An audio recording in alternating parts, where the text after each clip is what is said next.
abran su Biblia en Apocalipsis capítulo 8 y vamos a leer dos versículos, que es el verso 10 y el verso 11. Como les he venido diciendo, ¿verdad? Quizás para muchos este tiempo, esta contingencia sea sean momentos, ¿verdad? Donde viene mucho estrés, viene mucho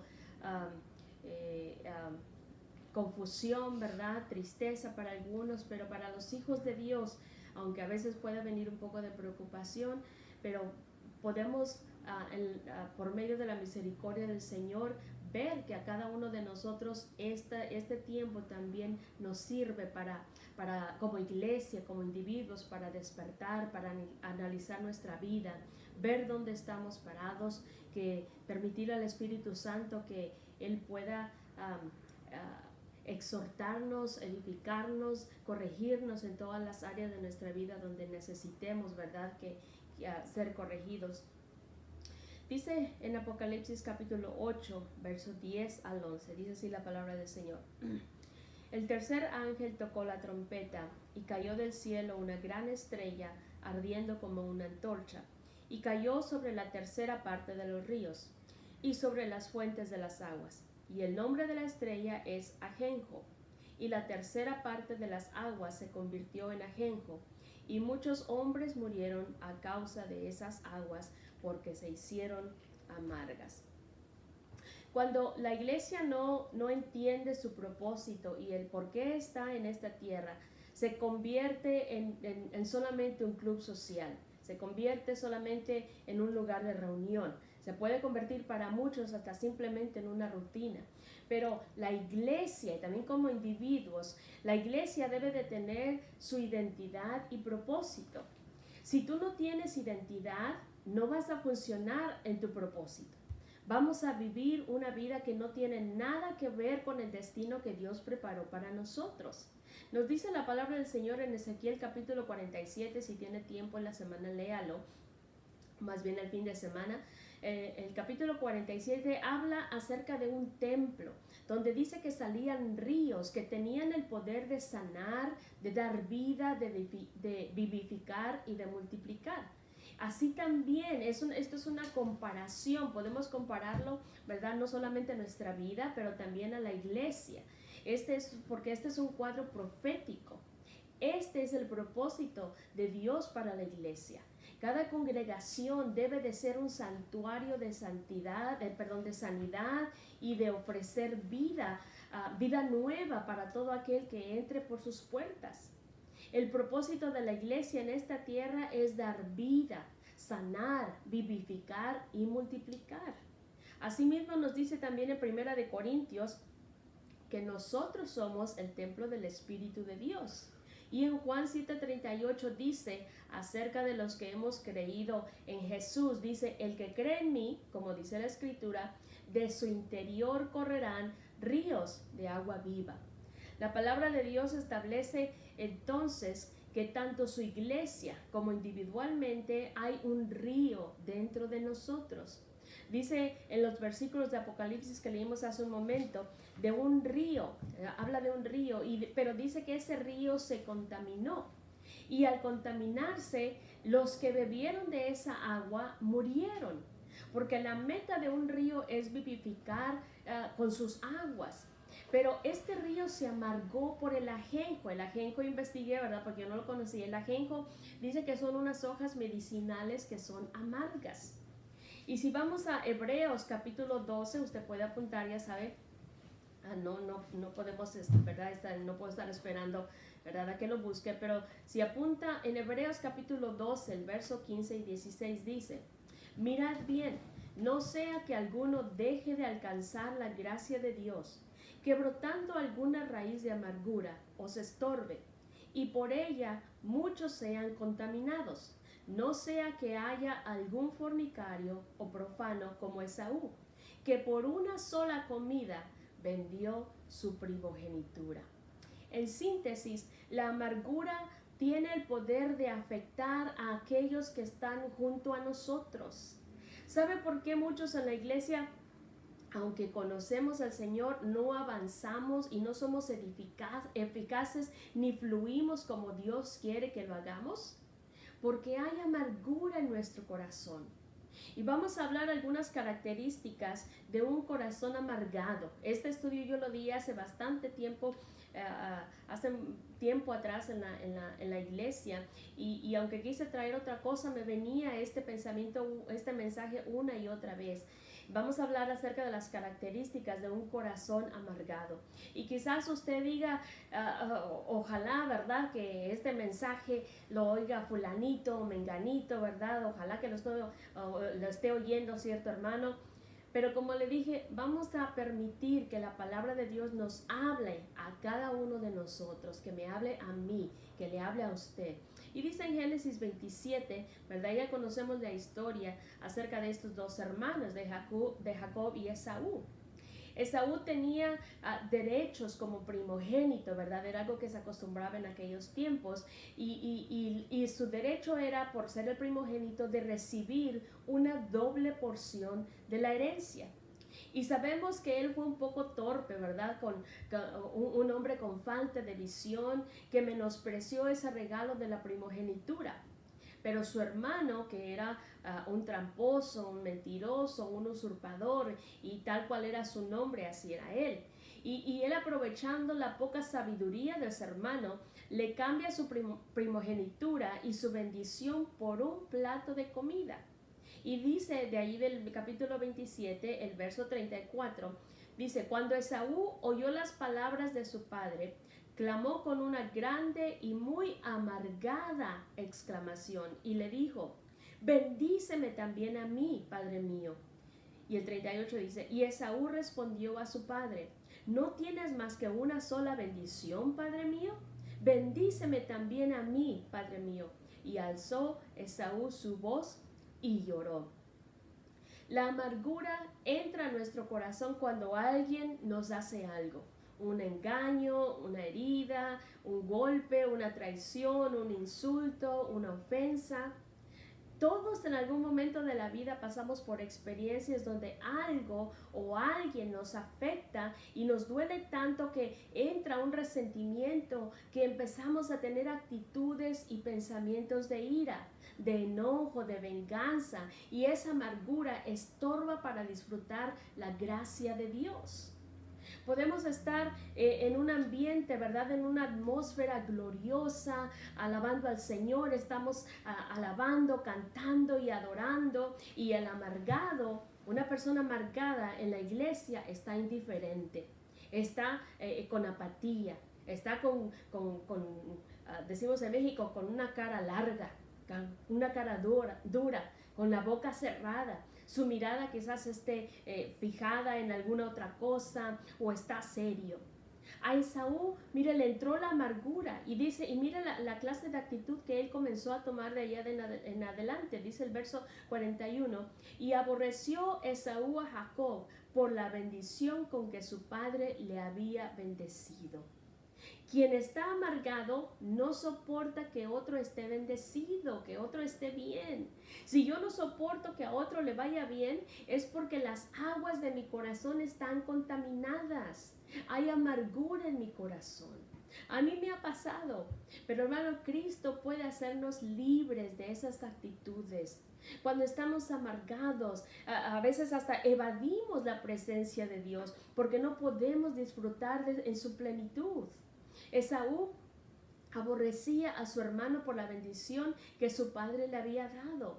Y uno se pregunta, pero ¿cómo es posible que un cristiano pueda tener un corazón amargado, o pueda haber amargura en su corazón? Pero mira, la segunda parte dice, y dijo en su corazón: llegarán los días de luto de mi padre y yo mataré a mi hermano Jacob. ¿En dónde lo decía? En su corazón. O sea, era discreto. Él no lo decía con la boca. Él no decía con la boca: cuando mi papá se muera, mi hermano me la va a pagar. Quizás veía a su hermano y le decía: hola Jacob, Dios te bendiga. Pero por dentro decía: me la tienes que pagar. Me vas a pagar por lo que me hiciste. Las aguas de su corazón estaban contaminadas. La gente amargada no siempre tiene una actitud visible de ese enojo o de esa ira. Hay algunos que sí manifiestan su enojo y su amargura, pero hay otros que tienen un descontrol interno en sus pensamientos y en sus afectos hacia quienes les han ofendido. El poder, hermano, el poder de la palabra prospera en gente que reconoce su condición, en aquellos que reconocen que necesitan que Dios haga cambios en ellos. Por eso Jesús dijo, yo no he venido a los sanos, sino a los enfermos de corazón. El poder del Evangelio tiene efecto en quienes reconocen que necesitan renovación y transformación de ellos. En el corazón de un amargado hay un deseo de venganza. Nos dice allí en Proverbios capítulo 10, en el verso 12, dice, el odio despierta rencillas, pero el amor cubrirá todas las faltas. Hermano, cuando nuestras aguas están contaminadas, cuando en nosotros hay amargura, vamos a tener contiendas. El resentimiento, el coraje, el enojo despierta rencillas, despierta pleitos entre los hermanos.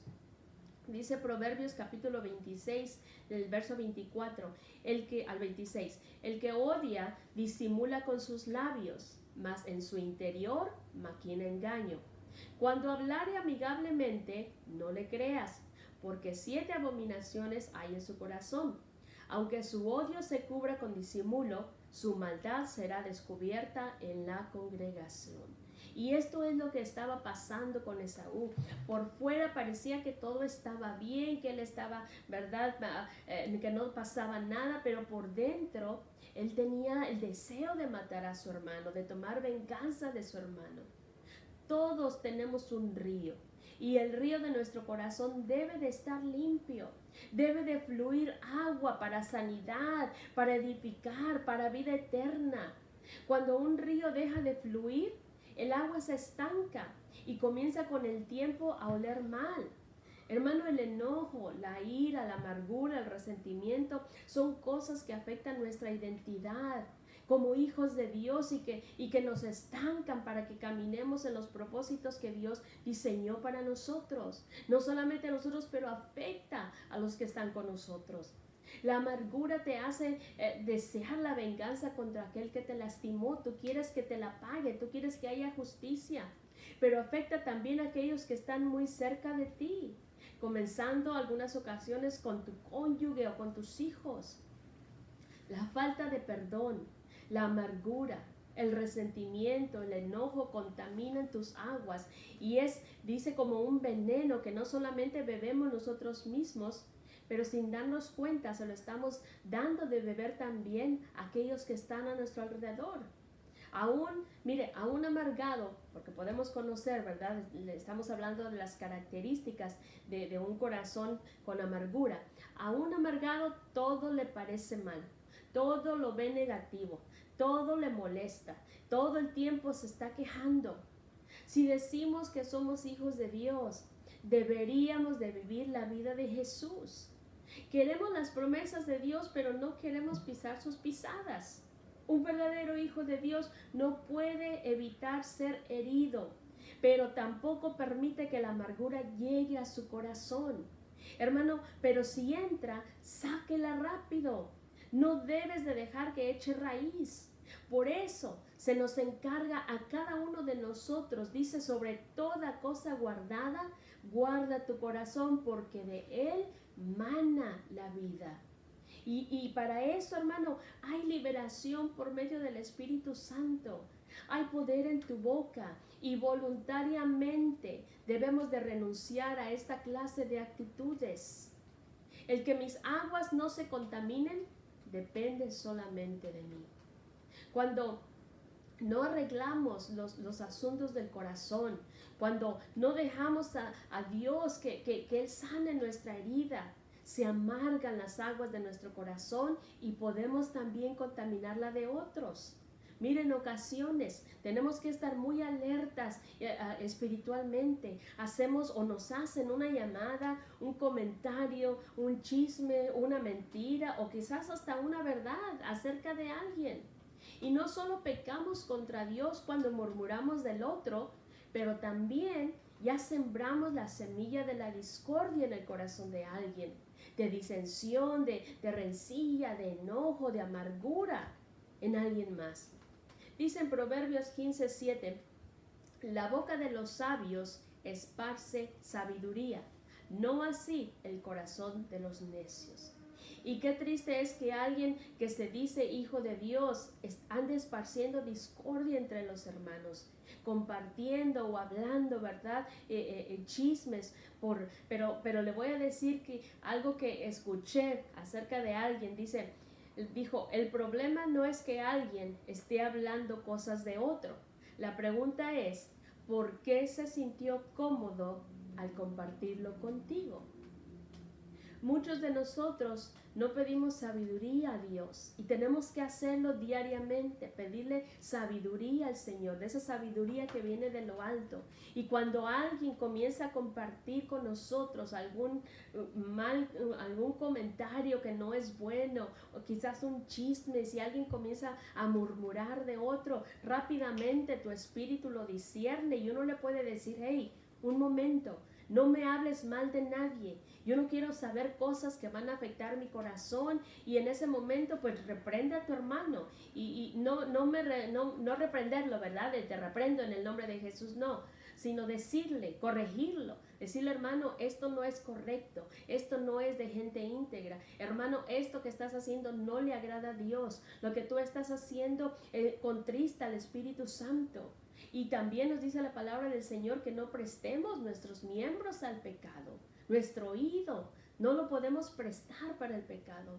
La amargura te estorba para conectarte con Dios. Te priva de su presencia. Estanca los ríos de agua viva que Él ha puesto en nosotros. El Espíritu Santo, hermano, no puede fluir en un corazón amargado. La amargura es un descuido voluntario, porque sabe que Dios tiene el poder para sanarnos y de arrancar de nosotros esos sentimientos de nuestro corazón cuando nosotros se lo pedimos. El Señor está dispuesto, Él quiere sanar nuestro corazón.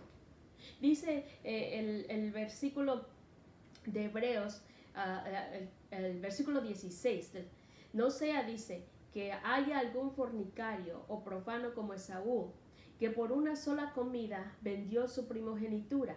¿Qué significa profanar? Ya lo habíamos comentado anteriormente, ¿verdad? Mi esposo también lo había dicho. Profanar es menospreciar lo sagrado o lo santo, o verlo, ¿verdad?, como algo común. Esaú cambió una bendición única, no solo de su padre, pero también de Dios mismo. A él le correspondía ser bendecido para ser de bendición a las naciones. Cambió su primogenitura, la cambió por algo que más tarde iba a terminar en el baño, en la letrina. Cuando nosotros tomamos la decisión de arrancar de nuestro corazón, o de que Dios arranque de nuestro corazón el enojo, la amargura, la ira, el resentimiento, cuando no tomamos, la decisión de hacerlo, nos convertimos en profanos. ¿Por qué? Porque estamos cambiando bendiciones eternas, propósitos y destinos eternos, presencia gloriosa de Dios en nuestras vidas y un mover de Dios sobre nosotros, sobre nuestra iglesia, sobre nuestra ciudad, sobre nuestros hijos, nuestras generaciones, por un plato de lentejas, por un enojo, por un resentimiento, por falta de perdón, por un orgullo, por una amargura, que más adelante hasta nos puede terminar llevando hasta el fuego eterno. Hermano, la amargura te paraliza, te estorba para alcanzar la gracia de Dios en tu vida. Le pone pausa a los propósitos de Dios en ti. Te estanca, igual que como el paralítico de Betesda, dice que 38 años ahí sentado. 38 años desperdiciados junto a un estanque, toda una vida sin propósito. Por eso cuando Jesús llega le pregunta, ¿quieres ser sano? Porque aunque parezca increíble, no todos están dispuestos a salir de la condición en la que están. Esto es un asunto de decisión.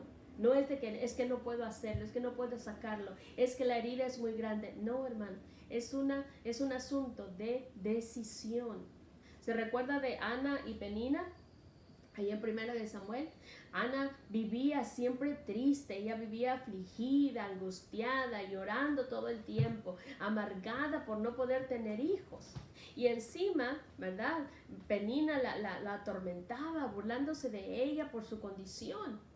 Pero cuando Ana entró en razón, dice la palabra que ella fue al templo, o en un momento dado ella se cansó y se postró delante de la presencia de Jehová, dice, y lloró con amargura de corazón, derramó su alma delante de Dios voluntariamente, le entregó a él todo. Y dice que la palabra que cuando se levantó de ahí, ya no estuvo más triste.